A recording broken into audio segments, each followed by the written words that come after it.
आज हम बताएंगे सफला एकादशी व्रत की कथा। श्री हरि विष्णु की कृपा से तमाम अधूरी इच्छाएं पूर्ण होती हैं। इस व्रत में लुभुक से जुड़ी एकादशी की व्रत कथा पढ़ी जाती है। पौष मास के कृष्ण पक्ष की एकादशी 15 दिसंबर को है। एकादशी पर विधि विधान से भगवान विष्णु की पूजा अर्चना की जाती है।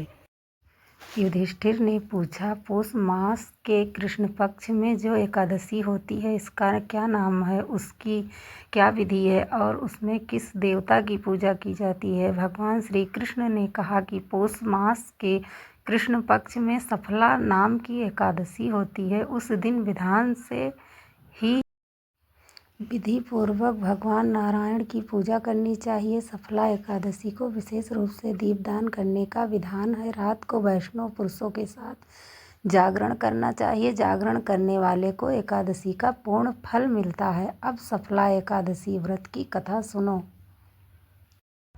चंपावती नाम के राज्य में राजा माहिष्मत रहता था। महर्षि माहिष्मत के 5 पुत्र थे। उसके सभी बेटे अच्छे थे, लेकिन सबसे बड़ा पापी था। राजा के पैसों को वह पाप कर्म में खर्च करता था। वह दूसरों को धोखा देता था। वह सदा दुराचार और ब्राह्मणों को सताता और निंदा करता था। वैष्णव और देवताओं की भी हमेशा निंदा करता था। अपने बड़े बेटे का पाप करते देख राजा महिष्मत ने उसका नाम लुम्भक रख दिया।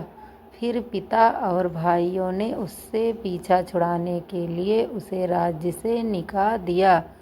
लुम्भक उस नगर से निकलकर वन में चला गया। वहीं रहकर उस पापी ने लूटपाट शुरू कर दी। वह चोरी करके एक दिन जा रहा था तो राजा के सिपाहियों ने उसे पकड़ लिया।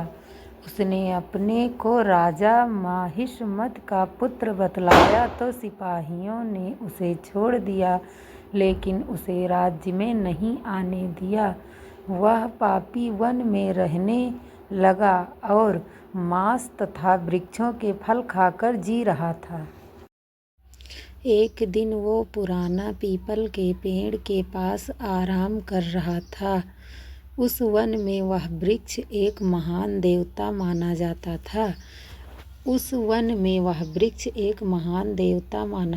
था। एक दिन किसी पुण्य के प्रभाव से उसके द्वारा एकादशी व्रत का पालन हो गया। पौष मास में कृष्ण पक्ष की दशमी के दिन लुम्भक ने वृक्षों के फल खाए और रात भर सर्दी का कष्ट भोगा। उस समय न तो उसे नींद आई और न आराम ही मिला। सूर्योदय होने पर भी उस पापी को होश नहीं हुआ। वह भूख से दुर्बल हो रहा था। तब उसने वृक्ष की जड़ में बहुत से फल निवेदन किया कि इन फलों से लक्ष्मीपति भगवान विष्णु संतुष्ट हों। अगर आपको ये वीडियो अच्छी लगी हो तो लाइक करिए, कमेंट करिए, सब्सक्राइब कीजिए।